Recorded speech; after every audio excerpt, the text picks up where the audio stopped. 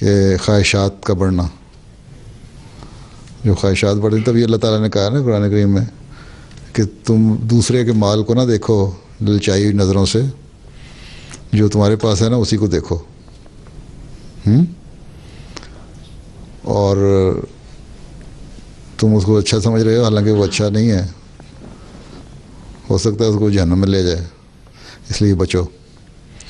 ہر ملک اگر اپنے ریسورسز پہ نظر رکھے اور اس ریسورسز کو اگر کسی دوسرے نے استعمال بھی کرنا ہے تو جو شریفانہ طریقہ ہے، خریدا جائے، تجارت کی جائے ہیں، اور آپس میں دوستانہ طریقے سے جس طرح تجارتیں چلتی ہیں وہ چلائی جائیں، تو دنیا ساری فائدہ اٹھا سکتی ہے. افریقہ میں بڑا وسیع میدان ہے. اب کہنے لگ گئے نا ہمیں افریقہ کو بھی ڈیولپ کرنا چاہیے، اوباما صاحب بھی فرماتے ہیں اور باقی بڑے بڑے لیڈر بھی، اور فلاں جگہ بھی ڈیولپمنٹ کرنی چاہیے. اگر ان کے حق دیے جاتے پہلے ہی، ان کو اس طرف لگایا جاتا کہ محنت کرو. یہ لوگ، یہ ملک جو ہیں جو غلام بنائے انہوں نے، کچھ تو خیر ان کی بیوقوفیاں بھی ہیں کہ جب آزادی لی تو آزادی میں بالکل ہی اپنے کہتے ہیں نا آپے سے باہر ہو گئے، اپنے آپ میں سے باہر نکل گئے کہ ہم آزاد ہیں اس لیے جو مرضی کرتے رہیں. اور پھر لیڈرشپ جو تھی وہ بھی کرپٹ ملی، اس لیے ترقیاں نہیں کیں. لیکن کچھ مغربی ملکوں نے جنہوں نے آزادی دی، انہوں نے بھی ان سے یہ بدلہ لیا کہ آزاد کیا ان کو، چلو ان کو تنگ کرو. ان کو کسی نہ کسی طرح اپنے پہ ڈپینڈنٹ رکھا، اپنے پہ انحصار کرنے والا رکھا، تاکہ وہ ان کی طرف آئیں. اگر چاہتے اس وقت آزادی دینے کے بعد تو وہاں ڈیولپمنٹ کر سکتے تھے. جو ایسے ملک تھے جو ایگرو بیس تھے، جن کی زراعت کے اوپر جن کا انحصار تھا، ان کو ایگریکلچر میں ترقی دیتے، وہاں بہت ساری انڈسٹری بھی ڈیولپ ہو سکتی تھی. ان کے اپنے ریسورسز جو تھے وہ ٹیپ کرتے، ان کو نکالتے، اور پھر اس کی تجارت دنیا میں ہوتی تو ساری دنیا فائدہ اٹھا رہی ہوتی. لیکن ہر ایک کے اپنے اپنے ذاتی مفاد ہیں نا، اپنے اپنے دلچسپیاں، انٹرسٹ ہیں، جس کی وجہ سے انہوں نے کہا کہ ہمیں غلامی، جو تیسری دنیا ہے، غریب ملک ہیں، ان کو غلام ہی رکھو. امریکہ کا بھی یہی نظریہ رہا، یورپ کا بھی یہی نظریہ رہا. ایک زمانہ تھا، اور اب بھی بعض ملکوں میں زراعت، ایگریکلچر پروڈیوس جو ہے، زراعت کی جو پیداوار ہے وہ بے تحاشا ہوتی ہے. اسی طرح جن ملکوں میں ڈیری فارمنگ ہوتی ہے وہاں مکھن دودھ بے تحاشا ہوتا ہے. اس کو ضائع کر دیتے ہیں، لیکن غریب ملکوں کو نہیں بھیجتے. اس کی وجہ سے غریب ملکوں میں بھی ایک ریئیکشن ہوا ہے، ان کے خلاف ہو رہے ہیں. تو ایک ساری دنیا میں ایک بے چینی پھیلی ہوئی ہے. اور اپنے جو امیر ملک ہیں وہ بھی دوڑ لگا رہے ہیں. رشیا بھی کا اپنا بلاک رہا ایک زمانے میں، لیکن پھر ان کا خیال تھا کہ ہم نے ٹھنڈا کر لیا رشیا کو توڑ کے، لیکن اب دوبارہ وہ اکٹھا ہو رہا ہے. اور پھر آنکھیں دکھانے لگ گیا امریکہ کو اور رشیا بھی. اب پیچھے ان کی کانفرنس ہوئی ہے وہاں سوئٹزرلینڈ میں، کس جگہ، ڈیلیٹوریوس، ہاں کچھ نام کیا تھا جگہ کا، پچھلے دنوں میں اکٹھے تھے. یہیں سوئٹزرلینڈ میں کہیں ہوا ہے کانفرنس. وہاں اب چین اور رشیا نے دونوں نے اکٹھے ہو کے امریکہ پہ بچھاڑ کر دی نا، کہ ساری جو اکنامک کرائسس کی وجہ ہے دنیا میں، وہ اس کی وجہ امریکہ بنا ہے. اور امریکہ اپنی اصلاح کرے. امریکہ کے ایک منسٹر نے بیان دیا کہ ہم چین کو بھی سبق سکھائیں گے، یہ زیادہ ترقی کرتا چلا جا رہا ہے. تو یہ بلاک بننے شروع ہو گئے ہیں، یہ اس طرف رخ بننا شروع ہو گیا اب. اور جب یہ بن جائیں گے بلاک، اور پھر کوئی پتہ نہیں کہ کس وقت صرف ماچس کو یوں کرنے کی ضرورت ہوگی اور آگ کے شعلے بھڑک جائیں گے. اس لیے ابھی بھی وقت ہے، اگر بچ سکتا ہے یہ تو دعاؤں سے بچ سکتا ہے، ورنہ کوئی اس طریقہ نہیں. پھر اسرائیل ہے، انہوں نے بھی ظلم کی جو ڈھائیں ہیں اللہ تعالیٰ نے ان کو مہلت دی تھی، تیسری دفعہ کے ظلم کی مہلت نہیں دی تھی. اور یہ جو لگ رہا ہے اب آثار لگ رہے ہیں یہ ایسے ہیں کہ جو اس ظلم کے بعد ان کا بھی ٹھکانہ نہیں رہے گا. تو دیکھیں اب کس کروٹ بیٹھتا ہے اونٹ، دیکھتے رہو. جی لقمان صاحب ذرا جوش سے پڑھنا، سوئے سوئے نہ پڑھنا. ایک نظم ہے ہم نشیں تجھ کو ہے پرامن منزل کی تلاش، مجھ کو ایک آتش فشاں پر ولولہ دل کی تلاش. وہ ذرا پڑھوائیں سے تاکہ ان میں کو ذرا ولولہ پیدا ہو. السلام علیکم حضور. ہاں کلام حضرت مسلم معاذ رضی اللہ تعالیٰ عنہ. ہو چکا ہے ختم اب چکر تیرے تقدیر کا، سونے والے اٹھ کے وقت آیا ہے اب تدبیر کا.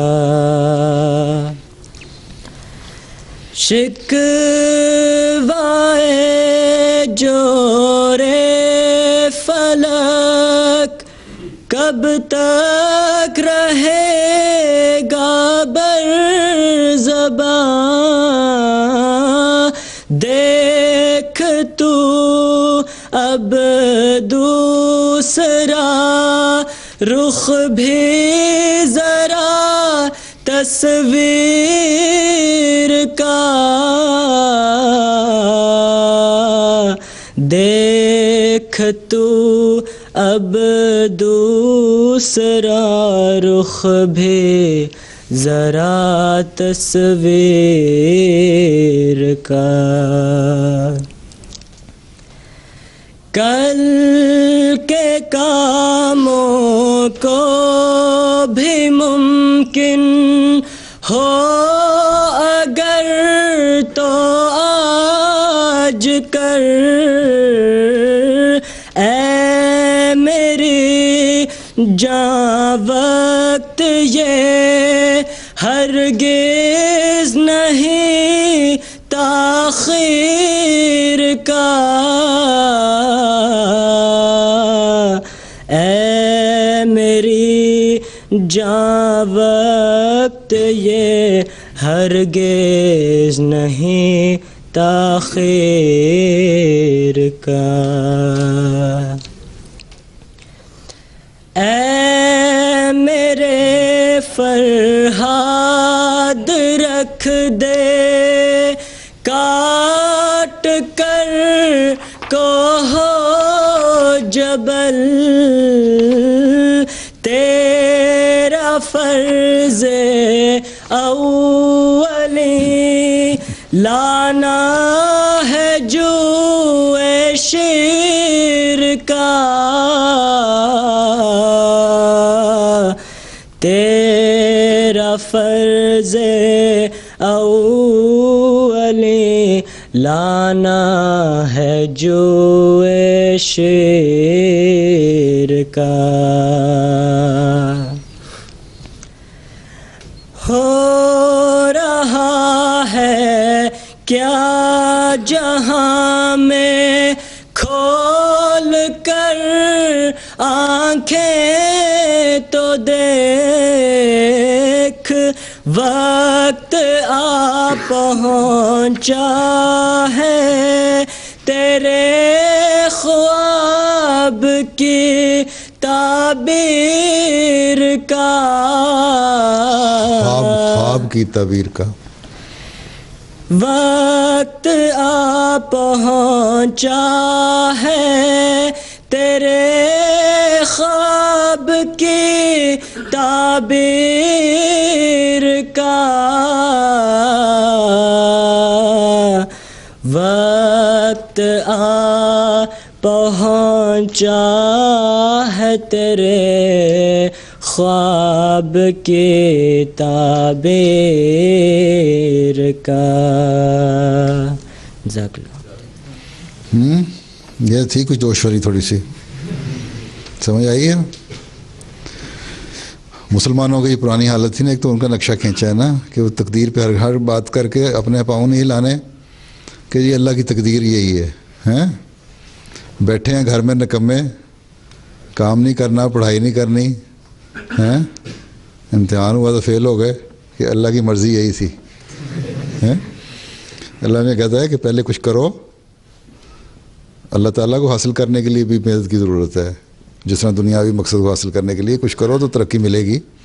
صرف یہ کہنا کہ ہم نے کلمہ پڑھ لیا, مسلمان ہو گئے الحمدللہ, اور کچھ کرنے کی ضرورت نہیں ہے, اور تقدیر پہ بیٹھ گئے بس. جی ہمیں لکھا ہے کہ بس پیش گوئیاں ہمارے ساتھ ہیں کہ فتح ہماری ہوگی. فتح ہماری اس وقت ہوگی جب کچھ کریں گے. مسلمانوں کو نیا اب تدبیر کا وقت آیا ہے, کچھ کر کے دکھاؤ. کیونکہ اب زمانہ جو حضرت مسیح علیہ الصلوۃ والسلام کا زمانہ ہے, اس زمانے کے ساتھ ترقیات اسلام کی وابستہ ہیں. اس لیے وہ جو ماننے والے ہیں حضرت مسیح علیہ السلام کو, ان کا کام ہے اب کہ ذرا دنیا کو بھی بتائیں اور خود بھی پہلے سے زیادہ تیز ہوں. دنیا کی رونقوں میں نہ گم ہو جاؤ. ہیں اس لیے میں نے کہا تھا کہ یہاں بھی قبضہ کرنا ہے نا یورپ پہ, تو ان میں بھی ہمارے ریسرچ میں جتنے لڑکے جا سکتے ہیں جائیں, سائنس کے مضمونوں میں جائیں, دوسرے علوم میں جائیں, تو علم و معرفت میں ترقی جو ہے.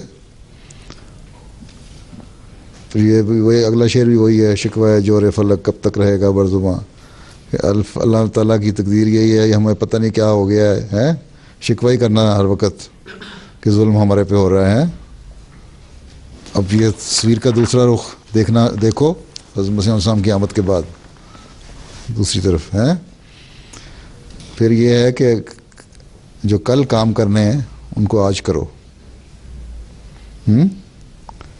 کیونکہ دیر کرنے کا وقت نہیں ہے. مطلب یہ ہے کہ ذرا اپنا جو اپنا پیس ہے اس کو بڑھاؤ, تیزی سے ہمت اور زیادہ کرو, محنت زیادہ کرو. یہ مشکل ہوگا تو میں کہ اے میرے فرہاد رکھ دے کاٹ کر کوہ جبل, تیرا فرض اولی لانا ہے جوئے شیر کا, ہے نا. یہ نہیں سمجھ آئی ہوگی, یہ آئی ہے.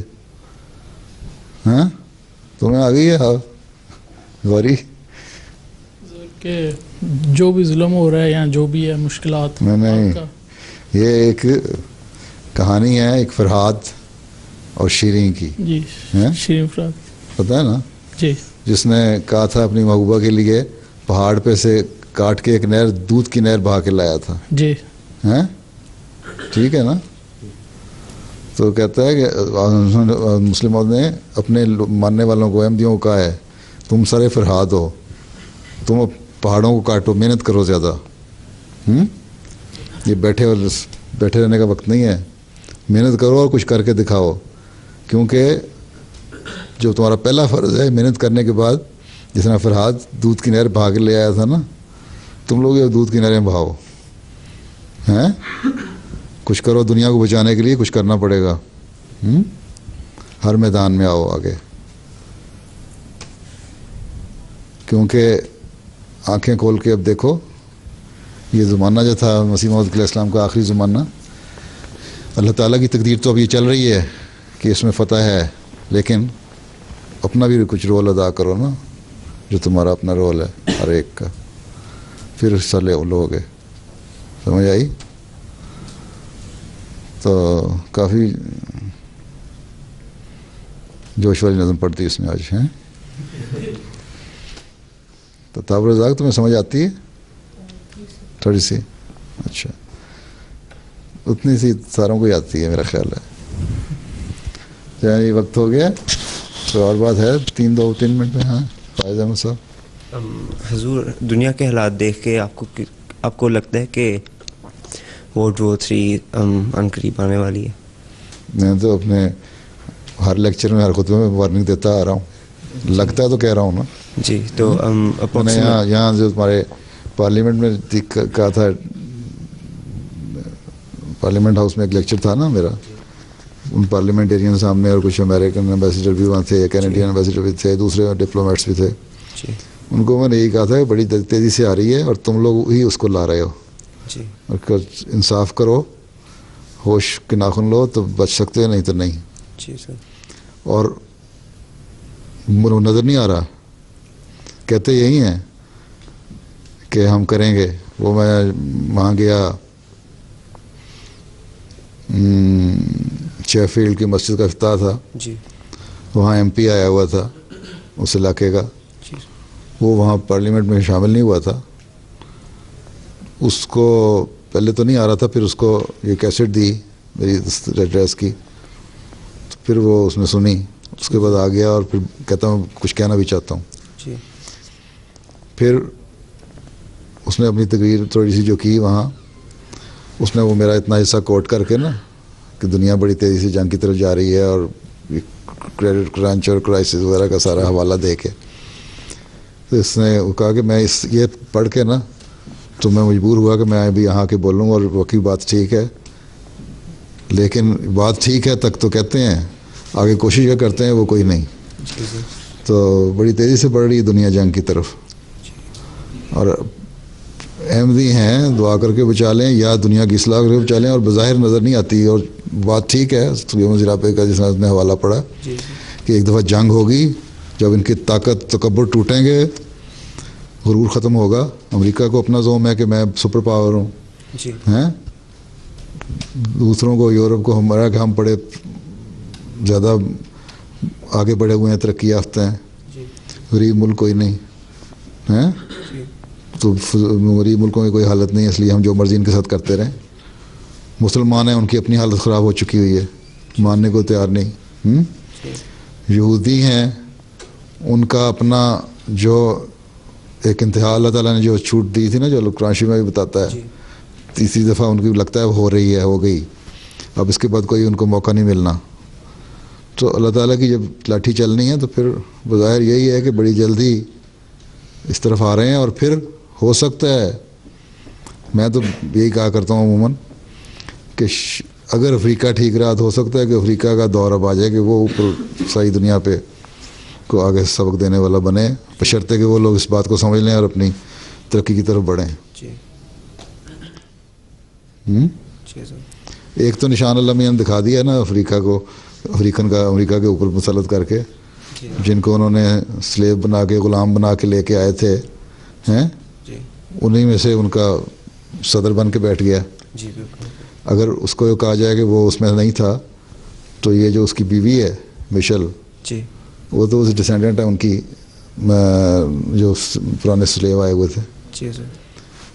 تو بہرحال پریزیڈنٹ ہاؤس میں, وائٹ ہاؤس میں پہنچ گیا نا وہ غلام بھی. تو اور کوئی بعید نہیں کہ اب اگر افریقہ والے اپنے آپ کو ہوش کر لیں تو اللہ تعالیٰ ان کو موقع دے دنیا میں حکومتیں کرنے کا. نماز کا وقت ہو رہا ہے, ویسے چلو پوچھ لو ایک سوال. جو ورلڈ وار 3 کی پروفیسی ہے, اس کا ٹائم سپین اراؤنڈ اباؤٹ کتنا ہوگا؟ اور دوسرا یہ کہ ورلڈ وار 3 کی جس طرح کی ڈسٹرکشن اور وائلنس کی پروفیسی ہے, اس کے حساب سے میرا خیال ہے ایسا نہیں ہو سکتا کہ اٹس مور دین لائکلی کہ ڈے آف ججمنٹ ہو. دیکھو یہ تو ہے کہ ایک وقت میں تو یہ نہیں ہوگا کہ ایک بم چلائے گا اور 5 بر اعظموں میں چل جائے گا. جی ہاں ٹھیک ہے نا, جن کے بھی ہے کوئی بھی پہلی کوشش اگر کرے گا تو ایک علاقہ لے گا, اس کی تباہی اتنی ہوگی, یہ اس اتنی اسٹرینگتھ کے یا اس انٹینسٹی کے بم نہیں چلائیں گے میرا خیال ہے. پہلے ایک حد تک تھوڑا رکھیں گے جس پہ ڈسٹرکشن جتنی بھی ہونی ہے, تباہی جتنی بھی ہونی ہے, وہ ایک گو وسیع علاقے میں ہوگی لیکن ملکوں کے تک رہے گی. ٹھیک. اور بہت سارے ملک بچ جائیں گے, بہت سارے بر اعظم بچ جائیں گے, پھر بہت سارے شامل نہیں بھی ہوں گے. افریقہ تو ایک طرف بالکل بیٹھا, میں اس لیے کہتا ہوں کہ بچنے کے امکان ہے. ایشیا اور یورپ اس وقت زیادہ سامنے ہیں جن کے خطرے ہیں. آسٹریلیا بھی کچھ حد تک بچا ہوا ہے.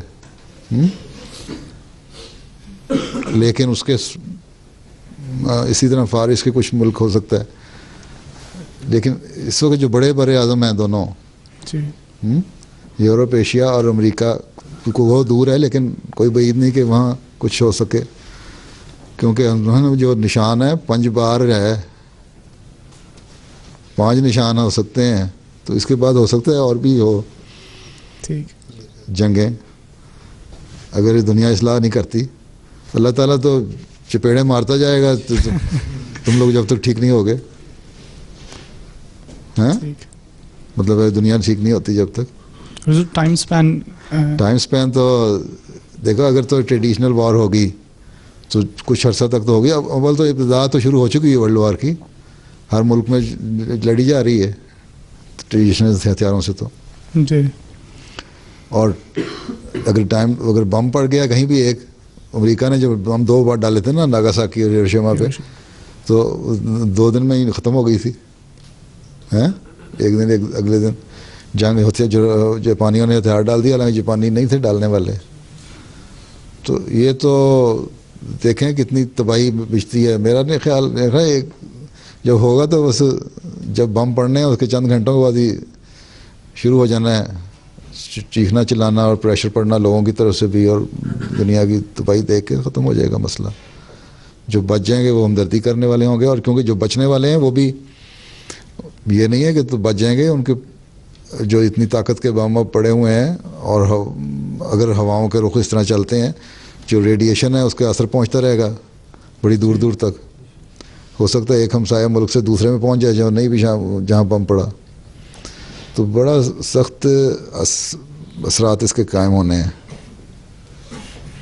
لیکن ٹائم سپین تو جس دن ایٹم بم پڑ گیا اس دن ٹائم سپین تو منٹوں کا گھنٹوں کا ہی ہوگا.